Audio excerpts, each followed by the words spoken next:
In this video, we will look at what dental plaque is, how it is formed, and what is it composed of. Dental plaque is a sticky biofilm of microorganisms encased in an extracellular matrix that develops on surfaces within the oral cavity, including both removable and fixed restorations. It typically appears white to yellowish and has a three-dimensional or globular appearance. The microorganisms are primarily derived from the bacteria already present in our mouth. Plaque is categorized into two main types, the supragingival and the subgingival plaque.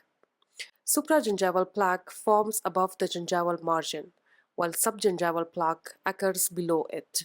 Subgingival plaque can adhere to the tooth surface, the sulcular epithelium, or reside within the sulcular space. Plaque in direct contact with the gingival margin is known as marginal plaque. All these different types of plaque contribute to various oral diseases, like marginal plaque is associated with gingivitis, supragingival and tooth-associated subgingival plaque is crucial for calculus formation and root caries. Subgingival plaque, on the other hand, can lead to soft tissue destruction and various forms of periodontitis. Looking at the composition of dental plaque is a biofilm comprising both organic and inorganic components. The inorganic components comprise for 20 to 30% of the plaque mass and includes calcium, phosphorus, and trace amounts of sodium, potassium, and fluoride. The organic components make up the remaining 70 to 80% of the plaque mass and consists of microbial cells, extracellular matrix, bacterial byproducts, and shredded epithelial cells. The microbial cells include both bacterial and non-bacterial microorganisms such as Mycoplasma species, yeasts, protozoa, and certain viruses. The extracellular matrix is composed of polysaccharides, proteins, and nucleic acids. Polysaccharides are complex carbohydrates like glucans and fructans, both produced by the bacteria. Proteins include salivary and bacterial proteins. The salivary proteins are statatrin, amylase, and proline-rich proteins involved in initial pellicle and plaque formation. Bacterial proteins include glucosyl transferases, proteases, and adhesins that aid in biofilm formation and maintenance. Nucleic acids present in the plaque are the DNA and RNA formed from bacterial cells. The bacterial byproducts are the metabolic waste products affecting plaque pH and composition. Finally, the oral tissues associated with the plaque mass are the exfoliated epithelial cells from the oral mucosa. Let's look at how this plaque builds up on the teeth surface. The plaque or biofilm accumulation on teeth is a highly organized and ordered sequence of three following events. Let's look at each one of these phases. An acquired enamel pellicle forms on the teeth within seconds to minutes after brushing. This thin layer called the pellicle consists of salivary proteins, glycoproteins, lipids, and bacterial components like glucosyl transferases and glucan, all of which are crucial for bacterial adhesion.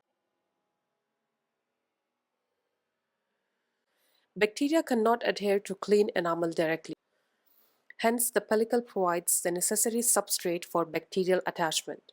Over time, salivary molecules in the pellicle may undergo conformational changes that expose new receptors for bacterial attachment. The second phase of plaque formation consists of reversible and irreversible bacterial attachment.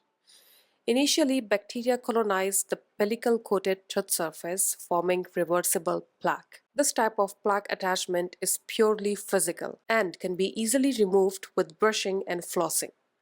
Early colonizers attached in this stage are typically aerobic, gram-positive bacteria like Actinomyces viscosus and Streptococcus sanguis. These gram-positive aerobic facultative bacteria primarily consume simple sugars and produce glucans that aid in plaque matrix formation and further bacterial adhesion.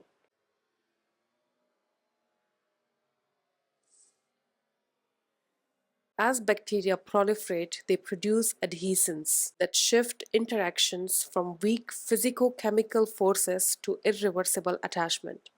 These adhesins interact with complementary receptors or cryptotopes in the acquired pellicle, leading to more permanent bacterial adherence in the plaque matrix. In the later stages, within 24 to 48 hours of plaque formation, there's a shift from an early aerobic environment with gram-positive facultative bacteria to an oxygen-deprived, dominated by gram-negative anaerobic secondary colonizers. These secondary colonizers, known as Prevotella intermedia, Fusobacterium nucleatum, and Porphyromonas gingivalis, do not initially adhere to clean tooth surfaces but attach to bacteria already present in the plaque.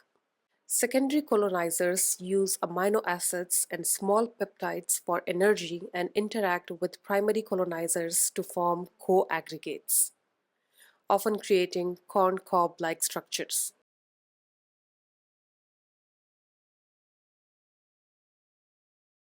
As the plaque biofilm matures, deeper layers become more anaerobic, deriving nutrients from the periodontium, leading to periodontal breakdown and deeper pockets. Pits, fissures, malaligned teeth, and restorations also promote plaque accumulation, making thorough cleaning essential. Regular brushing, flossing, dental checkups, and a balanced diet low in sugary foods are crucial for preventing plaque-related issues and maintaining oral health. I hope you enjoyed this video. If you have got any questions about dental plaque, you may write it down in the comment section below. Please don't forget to subscribe, like, share, and comment. Thank you for watching.